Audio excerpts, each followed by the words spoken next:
अनोखी दो नदी का चमत्कार।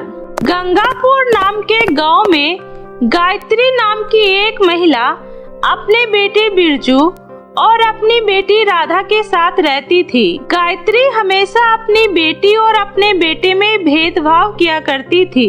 वह बेटे को हमेशा बहुत ज्यादा प्यार करती और बेटी को बिल्कुल भी प्यार नहीं करती थी। वह हमेशा से ही राधा पर चिल्लाती और उसे ताने देती रहती थी और उसकी छोटी छोटी गलतियों पर उसे बहुत मारा करती थी। एक दिन की बात है, घर के बाहर गायत्री अपने बेटे के लिए स्वेटर बुन रही थी। तभी उसने अपने बेटे को आवाज लगाई, बिरजू बेटा, मेरे लिए एक गिलास पानी तो लाना, प्यास के मारे जरा गला सूख रहा है। बिरजू सिर्फ नाम के लिए उसका एक अच्छा बेटा था। वह सिर्फ अपने बारे में ही सोचता था। वहाँ गायत्री उसे आवाज लगा रही थी, लेकिन वो अपनी नींद में खोया हुआ था। तभी राधा घर की सफाई कर रही होती है, लेकिन वो जैसे ही अपनी माँ की आवाज सुनती है तो वो अपना सारा काम छोड़कर अपनी माँ को बाहर पानी देने जाती है। यह देखकर गायत्री बहुत ही ज्यादा गुस्सा हो जाती है। अरे ओ करमजली, तुझसे किसने कहा था पानी लाने के लिए? मैंने तो अपने बेटे बिरजू से पानी मांगा था।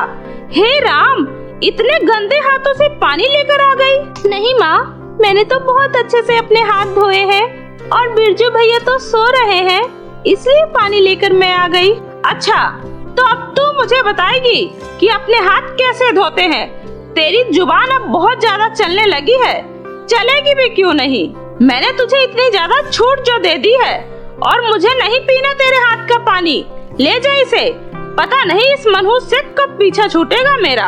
यह कहकर गायत्री अपने घर के अंदर चली जाती है। तभी बिरजू भी उठ जाता है और वह बोलता है, अरे माँ, ये कैसा शोर हो रहा है? कोई मुझे चैन से सोने भी नहीं देता। अरे मेरा बेटा, कुछ नहीं हुआ, तू आराम से सो जा। जा मेरा बच्चा। तभी बिरजू वापस से जाकर सो जाता है, लेकिन गायत्री फिर से चिल्लाने लगती है, अरे ओ राधा, कहाँ मर गई? अपनी माँ की आवाज सुनकर राधा डरते हुए अपने घर के अंदर आती है। तभी गायत्री उससे कहती है, अरे तूने ये सफाई करके बाल्टी यहीं पर छोड़ दी, क्या अब इस बाल्टी को उठाकर मैं लेकर जाऊँ? नहीं नहीं माँ, मैं अभी बाल्टी उठाकर ले जाती हूँ और इसे धोकर रख देती हूँ। राधा घर के बाहर कुएं के पास जाती है और बाल्टी धोने लगती है। तभी राधा पानी भरने के लिए बाल्टी को कुएं में डालती है, लेकिन रस्सी मजबूत न होने की वजह से वह बाल्टी कुएं में गिर जाती है। इधर गायत्री जैसे ही बाल्टी गिरने की आवाज सुनती है तो वह घर से बाहर आती है और राधा से कहती है, अरे ओ मनुष, यह कैसी आवाज थी? जल्दी बता, क्या हुआ है? तूने फिर से कुछ किया है ना? माँ, वो रस्सी बहुत कमजोर थी, इसलिए जब बाल्टी भरकर मैं ऊपर खींच रही थी तो रस्सी टूट गई और बाल्टी कुएं में गिर गई। इतना सुनते ही गायत्री को बहुत ज्यादा गुस्सा आ जाता है और वह कहती है, अच्छा, अब तुझसे एक बाल्टी भी कुएं से नहीं निकलती, इसलिए अब तू जा और उस कुएं से बाल्टी लेकर आ। माँ, मुझे माफ कर दो, मुझसे बहुत बड़ी गलती हो गई, प्लीज माँ, मुझे माफ कर दो। लेकिन माँ, मैं सच में, मुझे नहीं पता था कि रस्सी इतनी कमजोर है कि बाल्टी कुएं में ही गिर जाएगी। प्लीज माँ, छोड़ दो मुझे। राधा रोती रहती है, लेकिन उसकी माँ को उस पर जरा भी तरस नहीं आता है और वह गुस्से से राधा को कुएं में धक्का दे देती है। राधा कुएं के अंदर से ही नदी में जा पहुंचती है और तैरते हुए वह एक किनारे पर पहुंच जाती है। तभी वह देखती है, अरे वाह, कितनी खूबसूरत जगह है। मैंने तो आज तक इतनी खूबसूरत जगह कभी नहीं देखी और ना ही कभी माँ ने इस जगह के बारे में मुझे बताया कि कुएं के नीचे इतनी खूबसूरत जगह है। तभी राधा आगे चलती रही और चलते चलते राधा देखती है कि एक खरगोश घायल थी और वह मदद के लिए किसी को पुकार रही थी। सुनो, प्लीज मेरी मदद करो, मेरे पैरों में कांटा चुभ गया है, प्लीज तुम उसे निकाल दो। रुको खरगोश, मैं तुम्हारे पैरों से अभी कांटा निकाल देती हूँ। राधा उस खरगोश के पैरों में से कांटा निकाल देती है और वहीं से एक जड़ी बूटी लेकर उसका लेप बनाकर उस खरगोश के पैरों में लगा देती है और खरगोश खुश होकर कहता है, तुम्हारा बहुत बहुत शुक्रिया। अगर तुम नहीं होती तो पता नहीं मेरा क्या होता। राधा हंसते हुए आगे के रास्ते पर जाने लगती है। चलते चलते उसे एक सुंदर सी झोपड़ी दिखाई देती है। राधा थोड़ी देर के लिए वहीं पर खड़ी हो जाती है। तभी झोपड़ी के अंदर से एक अम्मा निकलती है और राधा उन्हें देखकर डर जाती है। तभी अम्मा उससे कहती है, अरे घबराओ मत बेटी, मैं तुम्हें कुछ नहीं करूँगी और तुम इस खूबसूरत सी दुनिया में क्या कर रही हो। उसके बाद राधा अपनी सारी बातें अम्मा को बताती है। वो अम्मा, कुएं में बाल्टी गिर गई थी ना, इसलिए मेरी माँ ने मुझे बाल्टी लेने के लिए भेजा है, लेकिन मुझे पता ही नहीं चला कि मैं चलते चलते यहाँ पर कैसे पहुँच गई। कोई बात नहीं बेटी, लेकिन अब जब तुम यहाँ आ ही गई हो तो कुछ दिन यहीं पर रुक कर जाना, और यह मेरा घर है, तुम यहाँ पर रह सकती हो। इधर दूसरी तरफ गायत्री कुएं में झांक कर देखती है और बोलती है, सुबह से शाम हो गई, लेकिन ये राधा की बच्ची अभी तक नहीं आई। लग रहा है कुएं के अंदर ही मर गई है। चलो कोई बात नहीं, अच्छा ही है, जान छूटी मेरी उस मनहूस से। सुबह होने पर राधा अम्मा जी के घर का सारा काम करने लग जाती है और खाना बनाकर अम्मा के पास ले जाती है। ये लीजिए अम्मा, मैं आपके लिए गर्मा गर्म खाना बनाकर लाई हूँ। उम्मीद करती हूँ आपको ये खाना बहुत ही पसंद आएगा। अम्मा खाना खाती है और कहती है, अरे मेरी प्यारी बेटी, कितना स्वादिष्ट खाना बनाया है, तुम्हारे हाथों में तो जादू है। इतना स्वादिष्ट खाना मैंने आज तक अपनी जिंदगी में कभी नहीं खाया। अम्मा की ये बातें सुनकर राधा बहुत दुखी हो जाती है और कहती है, माँ, मुझे अपनी माँ और भाई की बहुत याद आ रही है, क्योंकि मैं कभी भी अपने परिवार से इतने दिनों तक दूर नहीं रही हूँ।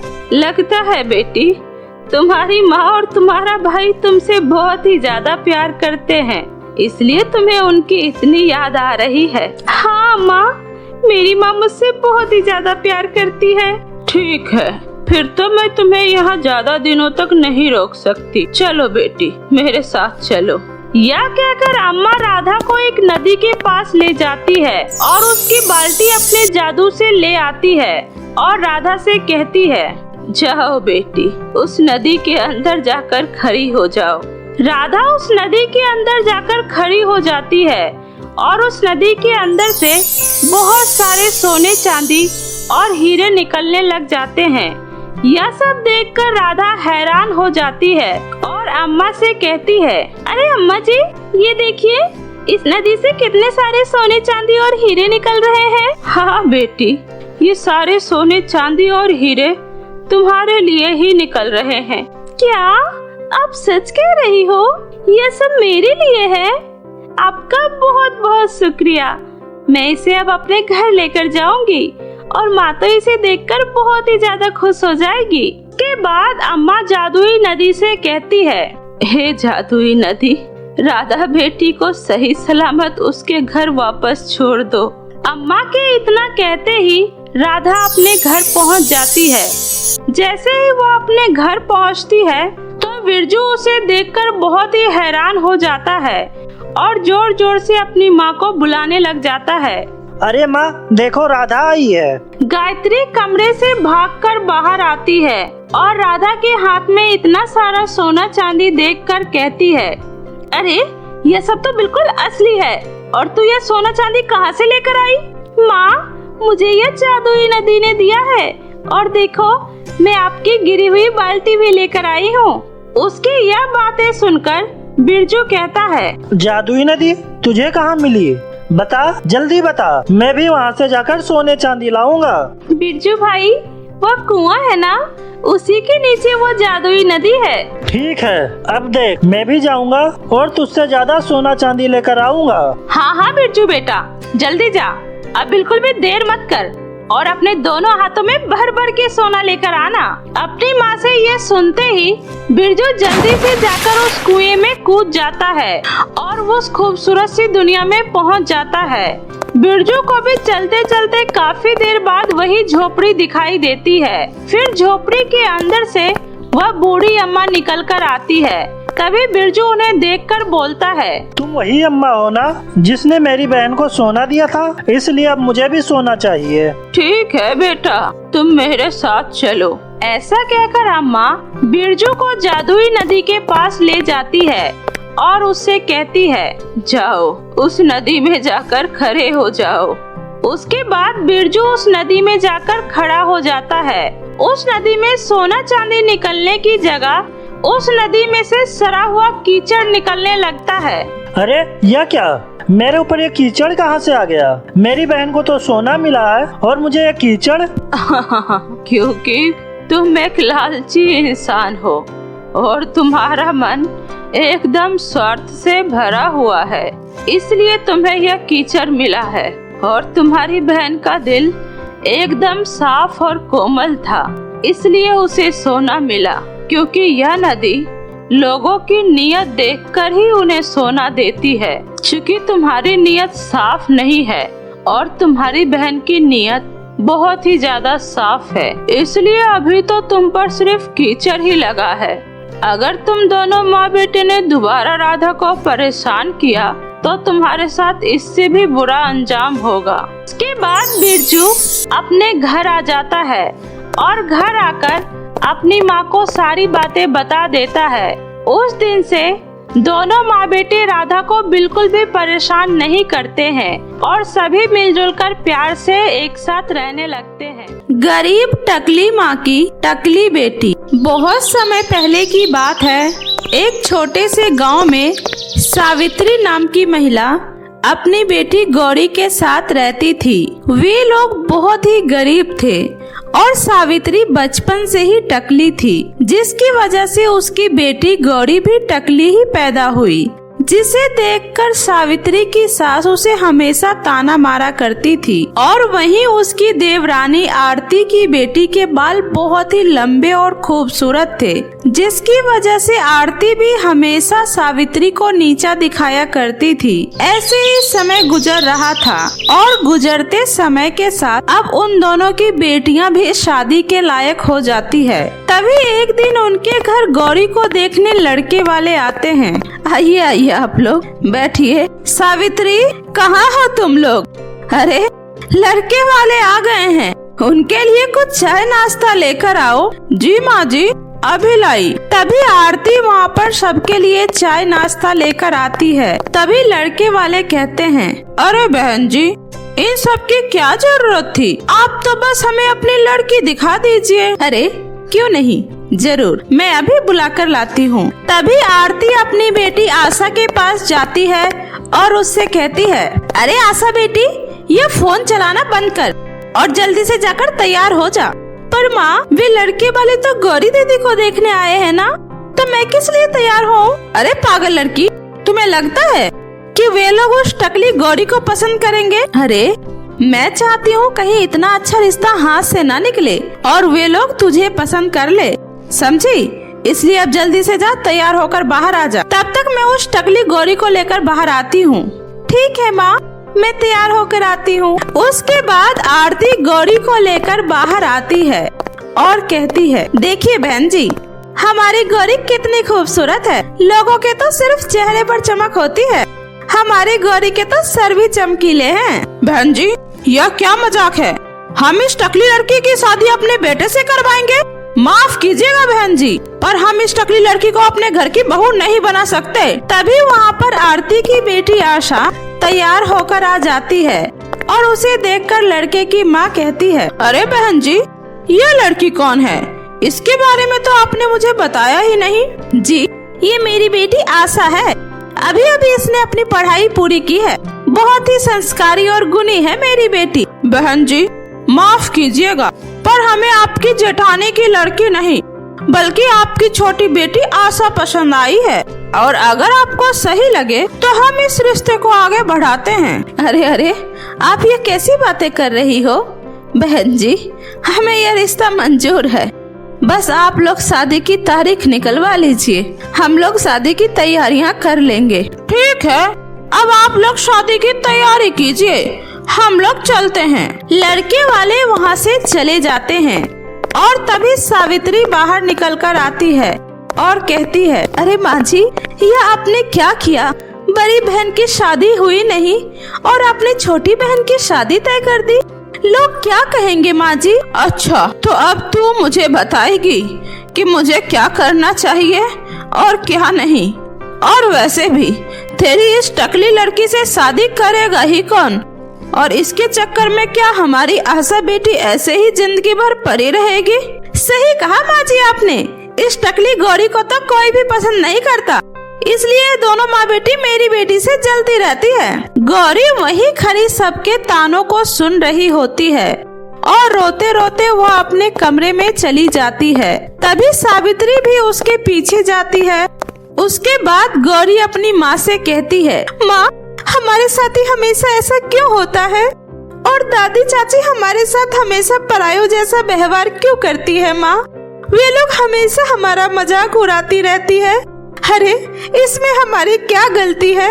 अगर हम दोनों टकली हैं तो मैं बचपन से ही इन लोगों के ताने सुनती आ रही हूँ। माँ, अब मुझसे और बर्दाश्त नहीं होता, इससे अच्छा होता मैं आपके कोख में ही मर जाती। नहीं मेरी बच्ची, ऐसा नहीं बोलते, तुम चुप हो जाओ, सब ठीक हो जाएगा। अरे माँ जी, हम दोनों यहाँ बैठे खाने का इंतजार कर रहे हैं और यहाँ ये दोनों माँ बेटी आंसू बहा रही है, जैसे इन लोगों पर कितना अत्याचार हो रहा है। नहीं नहीं आरती, मैं तो बस गौरी को समझा रही थी, वो बहुत ज्यादा रो रही थी इसलिए। हाँ हाँ ठीक है, बाहर माँ जी कब से खाने का इंतजार कर रही है, जल्दी से खाना बनाकर ले आइए। ऐसे ही कुछ दिन गुजरने के बाद आशा अपनी दादी से कहती है, अरे दादी जी, मुझे आपसे कुछ बात करनी है। हाँ हाँ बोलो बेटी। वो मुझे संजय जी बता रहे थे कि उनके पिताजी के दोस्त की पत्नी खत्म हो गई है और उनके 2 बच्चे भी हैं, लेकिन बहुत पैसे वाले हैं